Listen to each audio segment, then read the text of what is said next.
everyone, welcome to the Horror Room. I'm Travis Bruce, and today we're doing another indie horror spotlight. I have with us today a director, and he has a new movie coming out in the next couple of months. It's called the Red Raven's Kiss. I've seen the trailer and it looks absolutely amazing.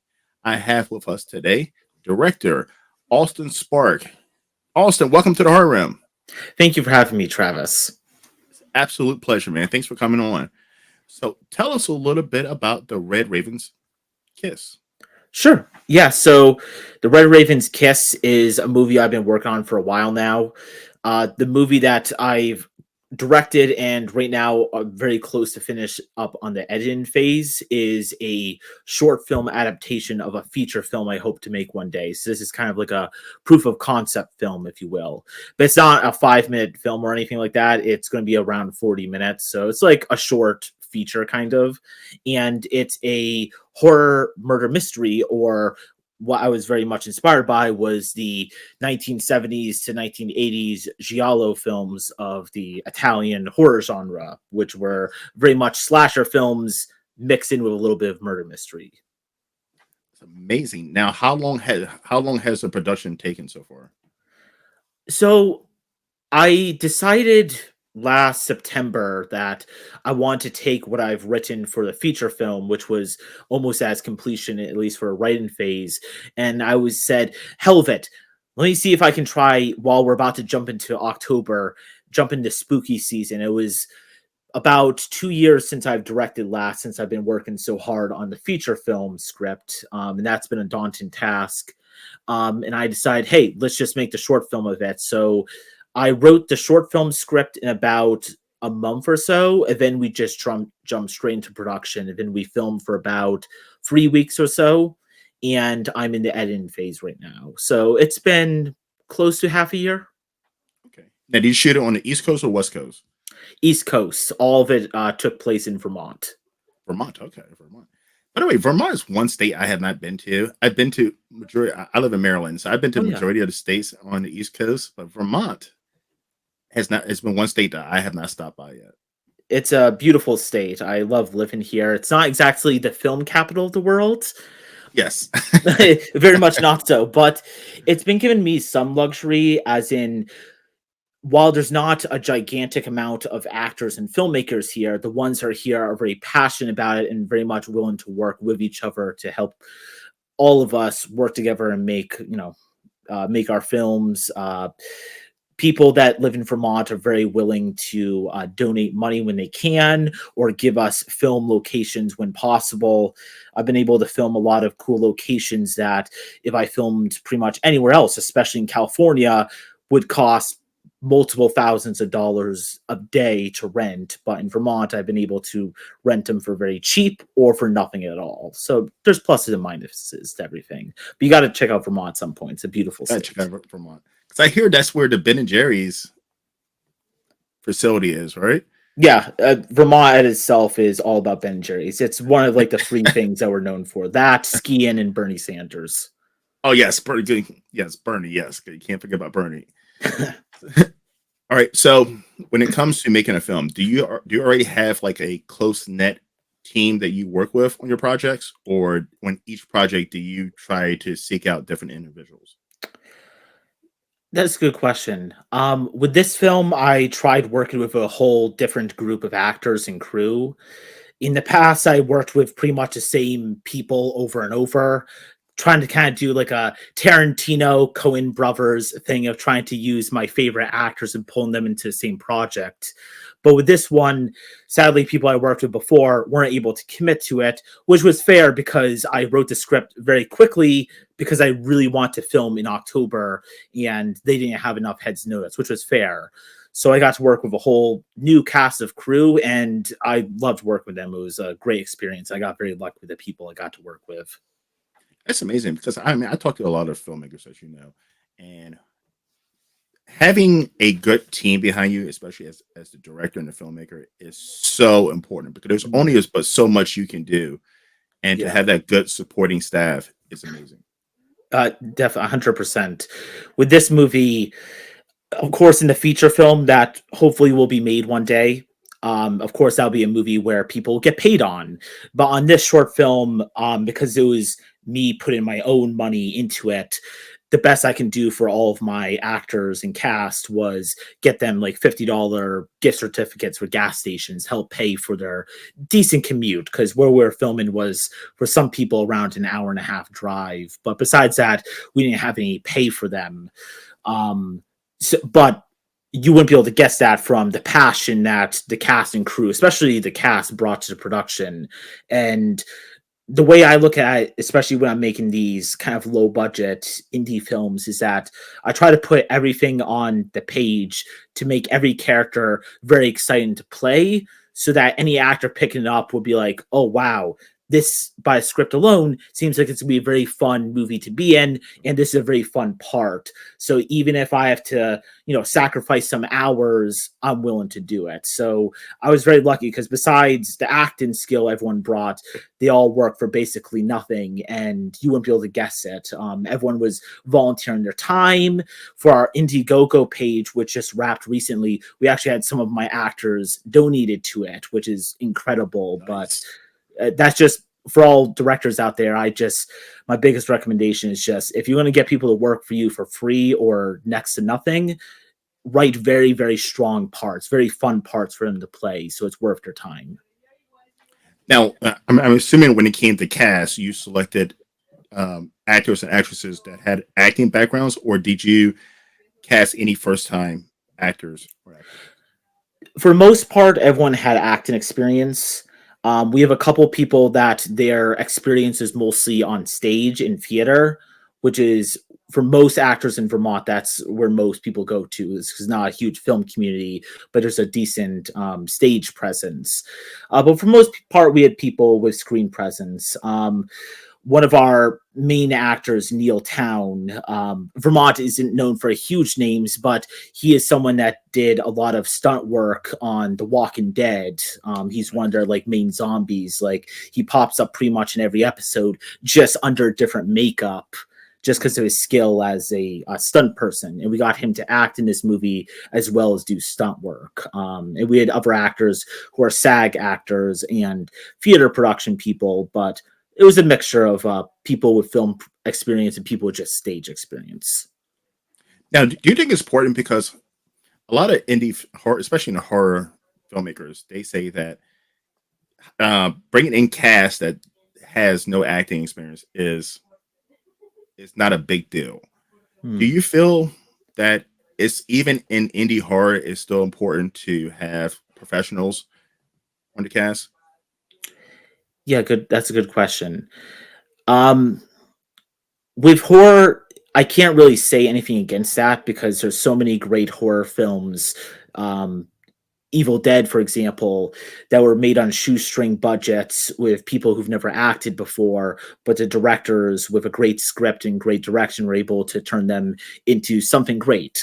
Blair Witch Project, Texas Chainsaw Massacre. There's thousands of movies, horror movies, that were able to be made on actors with very low experience. But, for most part, a lot of them are also not great and not acted very well. So I would say that, of course, on a short film, you got to take what you can get. I was happy with the actors I got. But on a feature film, you want to try to get people with experience. So horror, I think, is like any other genre of film, that you can find people that can just slide very well into your movie, and even with not much experience, you can make them strong based on the movie or your direction. The Safdie brothers, the directors of Uncut Gems, Good Time, Daddy Long Legs, unfortunately a team that's broken up, they're very well known for pulling people off the street. And what they do is they take those people and they make them good actors because they give them parts that are very much their real life persona. So it's not really about their acting. And when I do stuff like that in movies, I try to do that same thing. That if I'm going to cast someone with very low experience, I'm making a character that is pretty much them, just in a screen persona. Yeah, because a lot of, if you look in Hollywood today, a lot of big name actors and actresses got their starts in indie Yeah. horror, Yeah. and it is a great, I don't want to say stepping stone, but it's a great place to start off at, because I just feel like indie filmmakers are a little more open to experience is not necessarily 100% important. Exactly. Yeah.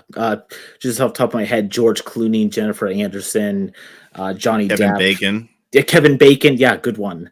Yeah, just so many great actors that it's interesting. Like most of them haven't really returned to horror, which you would think they would dabble at least back in a little bit. Kevin Bacon did a slasher film. I haven't seen it. They slash them, I believe it's Yes. called. Have you gone to see that? I haven't. I have not, but he's going to be in a new Toxic Avenger movie as well. Yes, looking forward to that. Yes. But yeah, for the most part, a lot of these big actors they don't come back to horror, which is interesting because it's kind of seen as a genre that there's a lot of crap movies of, but there's also a lot of crap movies of every other genre. And when Yes. horror is done well, it is done well. It's Yeah. a genre, as of course you know, that you can do so much with. There's so many It can different variations of horror. it can be an absolute masterpiece. And one thing I love about horror compared to other genres of movies, there's horror has so many different subgenres. So if you're if you could not you can be a horror fan and not be a fan of each subgenre, but you can be a fan of horror. Definitely, yeah. Psychological horror. So many people loved Hereditary Yes. when it came out, and people that are not even really into horror because that movie's kind of just like a really well made drama, psychological drama, if you will. Um, with the movie I'm directing, The Red Raven's Kiss, I like slasher films a lot. In college, my bread and butter was making murder mysteries and slasher films. But with murder mysteries, I had a lot of fun making them. I loved designing open spaces that the audience, because it was a short film, I didn't really have detectives or anything. I just kind of had the audience take on the role of detectives, and it was their job to kind of watch the scenes play out and determine who could be the killer. So I had fun plotting out the map of where people are at certain times, who could be the killer based on what they say or not. But there was something I was missing. In slasher films, I enjoyed them a lot, and there's so many good ones, but I didn't really like making them a ton because outside of making some scary jump scares, there wasn't anything very thick on the plot end for me. But that's just my personal preference. So with this movie, I've had a blast because I discovered recently, not recently, a year or two ago, my new favorite genre of films, the giallo film movement, which is a combination of the two kinds of movies I love making in college: murder mysteries, slasher films with a stylistic edge, which I did a lot in college. I tried making films that were shot in weird ways, had weird music choices, and when I discovered giallo films, which are all, like weird disco music with Yes. very sweeping camera music, and they're slasher films, but not super scary. They're mostly about the mystery. It's a weird genre, and I get for people that would watch them and be like, these are kind of crap.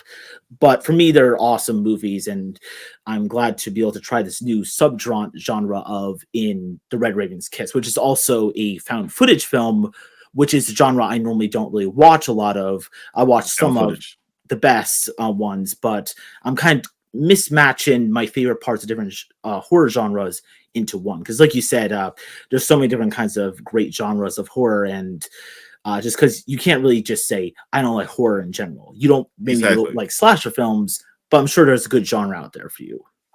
Because my taste has because I'm 41 now, so my taste has changed over the Hmm. years. And I like a horror movie. Like I love a slasher, but I love a slasher that has great character development. Mm. And so many slashers don't have that. You really don't care about the characters. You don't know nothing about the characters. But when you get a slasher and you actually care about the characters, you care about their fate, whether it be good or bad, you like them or hate them. Yeah. It's magical. It's absolutely magical. The movie X, which came out a year or two ago, Love even got X. its own spin-off with Pearl. Yes, love them. Great stuff. And that's because Love you them. care about the characters. The main Yes, you character, got of to course, know them. but the side characters. Yes, you got to know them, and you got to like them. Or like Jenna Ortega's character, I hated her. Like, Yeah. but like, you got to feel something.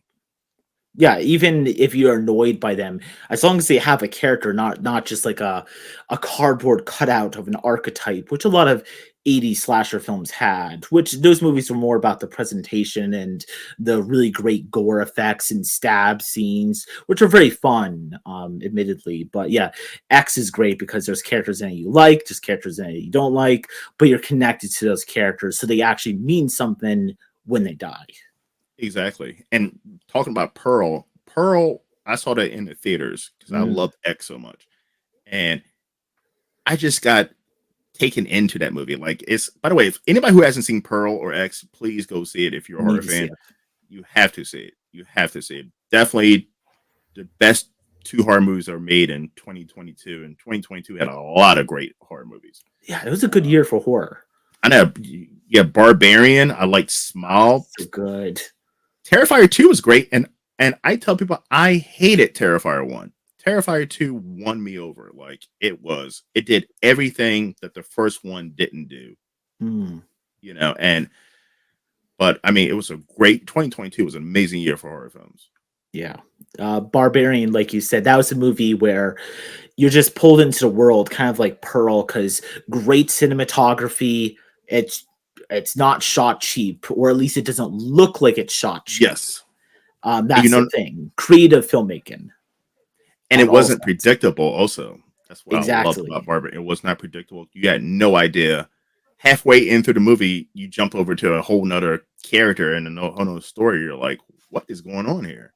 Yeah, horror films, and most films in general are A to Z, which is totally fine. But with Barbarian, it's like it's kind of split up into like three chapters almost, kind of doing like Yes. a Tarantino thing of splitting up your movie into chapters, and they all kind of intertwine within each other. Which actually my movie kind of does a little bit of that as well. It kind of takes on a little bit of the Rashomon idea that you see multiple characters' viewpoints and you're trying to pinpoint what exactly happened by watching their personal opinion or their Uh, viewpoint. But yeah, no, Barbarian's awesome. Just like splitting the story up into 3 points. You don't know it's coming, it just comes out of nowhere. But every Nowhere. story you're just kind of yanked into.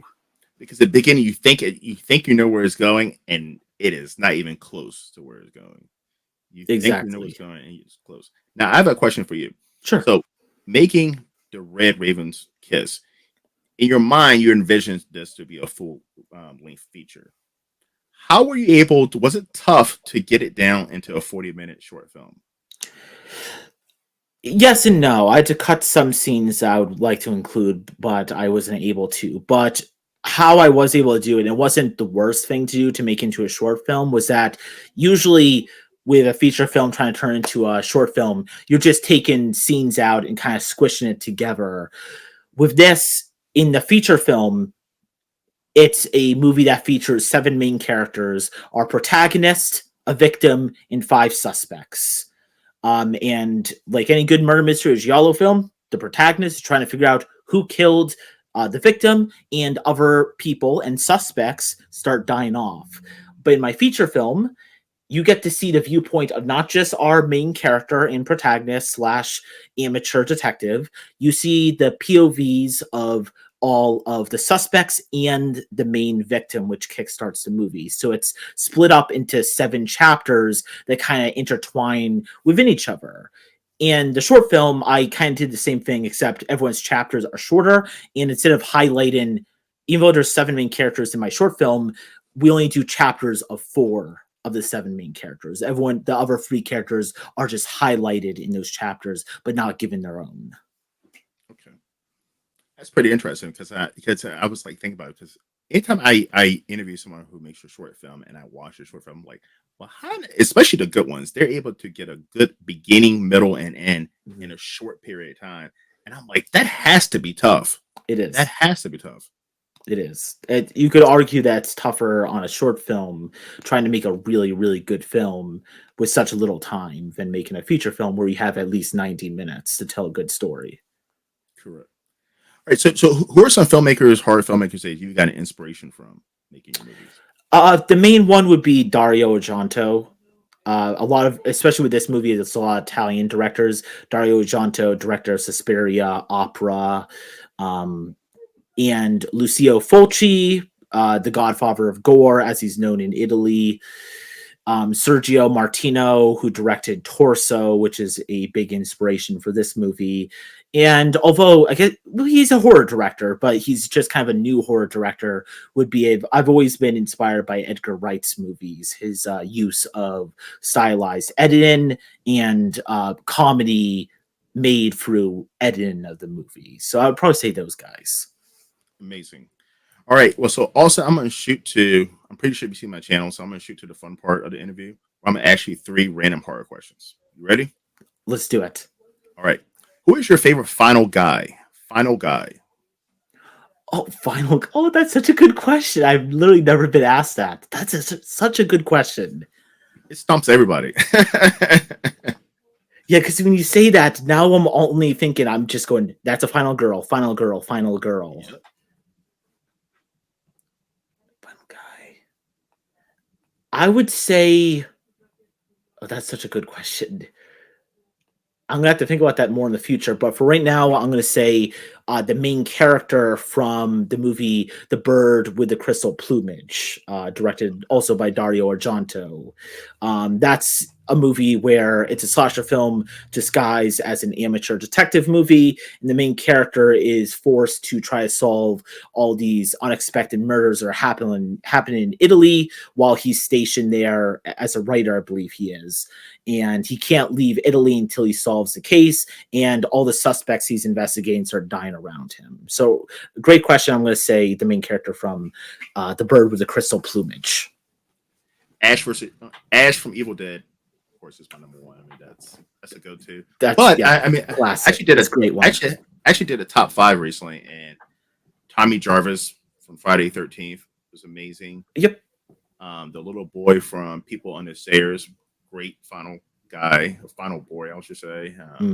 The Jay Hernandez cat from Hostel. I mean, there's a couple. I mean, I did a research, and I think there was like 10 or 15. There's not a lot out there, but there are some good ones. Yeah, that's Ash, though. That's got to be kind of like the Mount Rushmore. He's got to be up there. Yes, 100%. He's the king. Yeah, he's the king when it comes to Final God. All right, second question.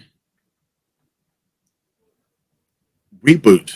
You can reboot and put your own spin on any iconic horror franchise. Which one would it be? Okay, so this is not on a specific film. This is on a franchise.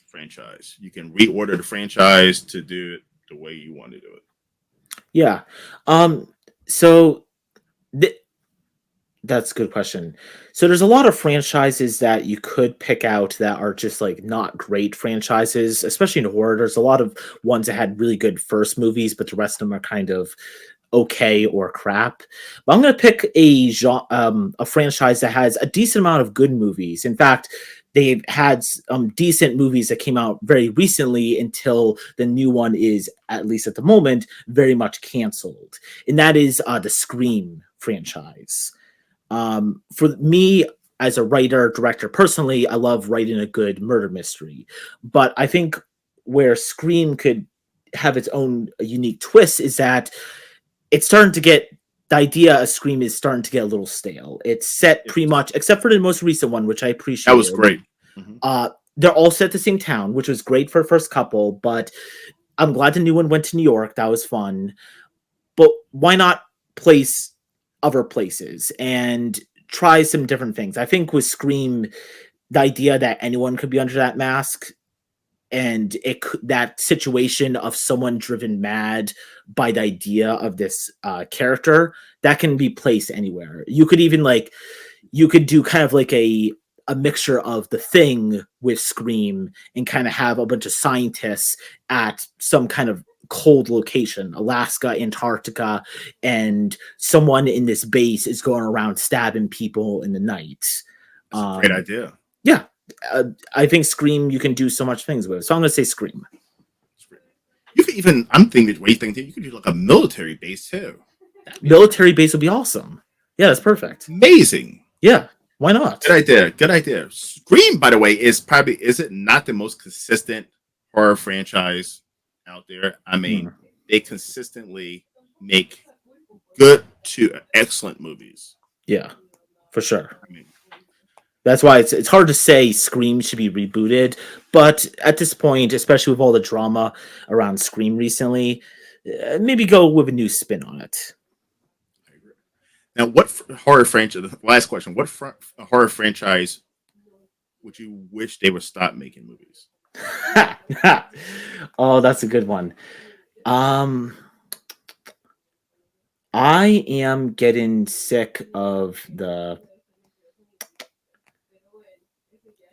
Texas Chainsaw Massacre. That's everybody's. That and Really? The Conjuring. Is it really? Yeah. Majority of people say Texas Chainsaw Massacre or The Conjuring. Wow. Conjuring, there's not that many of them. Is there? There's like 4. But they're getting. But there's a whole bunch of little sub. The spin-offs. That's true. Yeah, That's it's true. getting a little long. It's getting a little long in the tooth. No, you're right. The Conjuring's a good choice.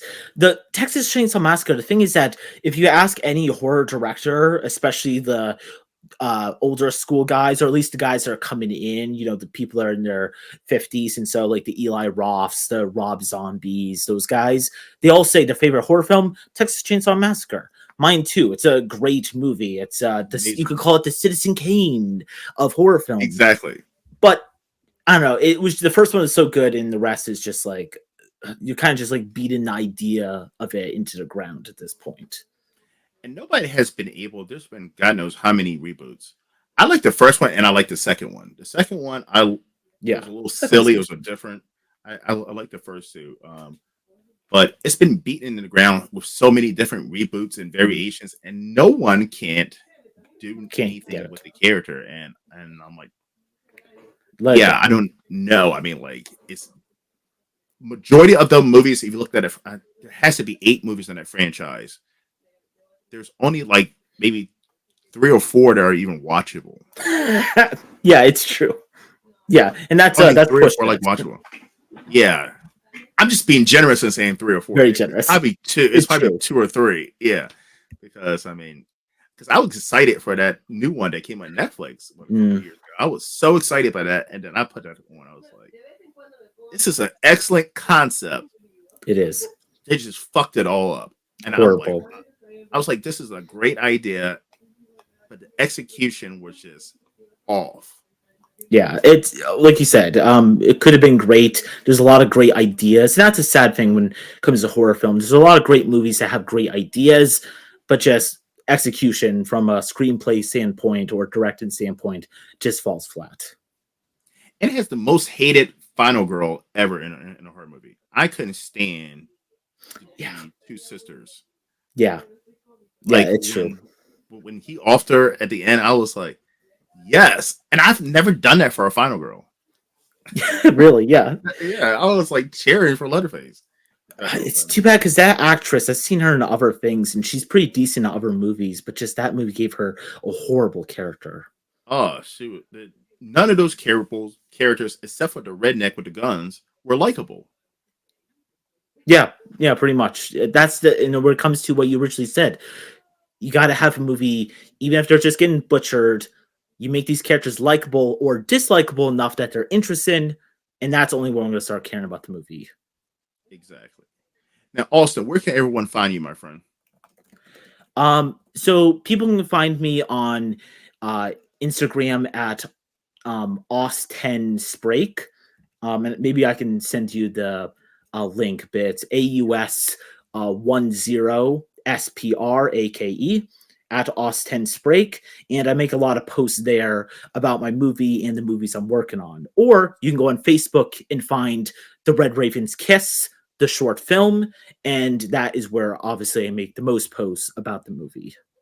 Awesome. And I'll have a link. Send me the link and I'll have it down in the description box. So click on it and follow Austin, and also follow The Red Raven's Kiss. Check it out.